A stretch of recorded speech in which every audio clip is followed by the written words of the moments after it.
శ్రీ మహావైకుంఠంలోని అనంత సూర్యకోటి ప్రకాశమైన దివ్య ఆధ్యాత్మిక తేజస్సు భువికి దిగివచ్చి ఇక్కడ ఈ వెంకటాచలంలో కేంద్రీకృతమై ఉన్నందున ప్రతినిత్యం బ్రహ్మ సుమూర్త సమయంలో బ్రహ్మాది దేవతలు వచ్చి సేవిస్తూ ఉంటారని ప్రతీతి. ఇలా ఇంతమంది చేత ఆకర్షించబడుతూ దివ్య సౌందర్యం వెలారుస్తూ దర్శకులకు ఆనందాన్ని సమ్మోహనాన్ని కలిగిస్తూ ఉండడమే గాక తిరుమలేశని మూర్తిలో ఎక్కడా మరెక్కడా కానరాని అద్భుతమైన సౌందర్యాన్ని క్షణం చూసినా తనివి తీరదు, లేదా గంటల తరబడి చూసినా తనివి తీరదు.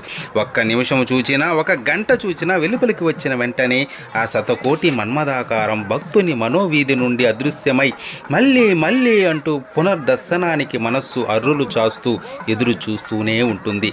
అంత మాత్రమేనా? కాదు కాదు, ఆయనను దర్శించవచ్చిన భక్తులందరికీ ఒక్కొక్కరికి ఒక్కొక్క విధంగా దివ్యానుభవాన్ని ప్రసాదిస్తాడు ఆ స్వామి.